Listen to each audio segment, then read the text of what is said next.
এই মেয়েটা প্রতিদিন যখনই তার স্বামী অফিসে চলে যায় তখন এগিয়ে দেবার বাহানা করে গেটের বাইরে আসে, তার স্বামী চলে গেলেই চুপি চুপি পাশের ওই বাসাতে ঢোকে। আজকে এই ভিডিওটা দেখিয়ে একটা ফায়দা তো নেবই, চল আমার সাথে। কিছুক্ষণ পর মারিয়া বাইরে বেরিয়ে আসে, আবার নিজের বাসায় ঢুকতে যায়, কিন্তু তখনই ফাহাদ এবং আবির ওর রাস্তা আগলে ধরে। এভাবে লুকোচুরি করে কোথায় গিয়েছিলে? কোথায় আবার? পাশেই একটা কাজে গিয়েছিলাম। তুমি কোথায় গিয়েছিলে তা আমরা খুব ভালো করেই জানি। তোমার স্বামী চলে যাবার পর তুমি পাশের বাসায় অন্য আরেকজনের সাথে দেখা করতে যাও, আমাদের কাছে সেটার ভিডিও আছে। ওদের কথায় মারিয়া বেশ ভয় পেয়ে যায়। মানে আপনারা এসব করার সাহস কোথায় পেলেন? সে আমরা যেখানেই পাই। এখন তুমি কি চাও আমরা এই ভিডিওটা তোমার স্বামীর কাছে দিয়ে দেই? যদি না চাও তাহলে আমাদেরকে কিছু টাকা দিয়ে দিলেই হবে। আমি টাকা পয়সা কোথায় পাবো? আমার কাছে কোনো টাকা পয়সা আমি রাখি না।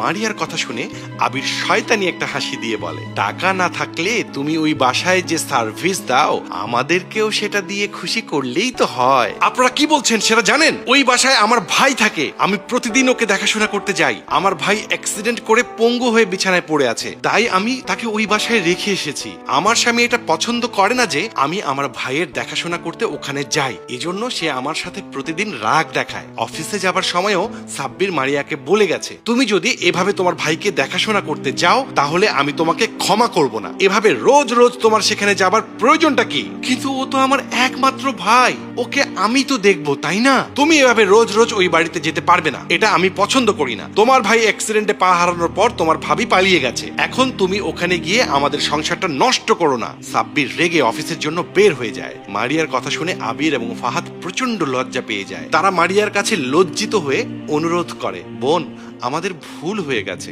আমরা না জেনেই আপনার সম্পর্কে এরকম বাজে মন্তব্য করেছি। কারো সম্পর্কে সবটা না জেনে এমন কথা বলা উচিত নয়, আপনি প্লিজ আমাদের ক্ষমা করে দেবেন। মারিয়া কিছু বলতে যাবে এমন সময় সে পাশে তাকিয়ে দেখে সাব্বির তার ভাইকে টেনে নিয়ে আসছে। মারিয়া চমকে উঠে ভয়ে ভয়ে জিজ্ঞেস করে, তুমি তুমি আমার ভাইকে নিয়ে এসেছো কেন? তোমার না অফিসে যাওয়ার কথা?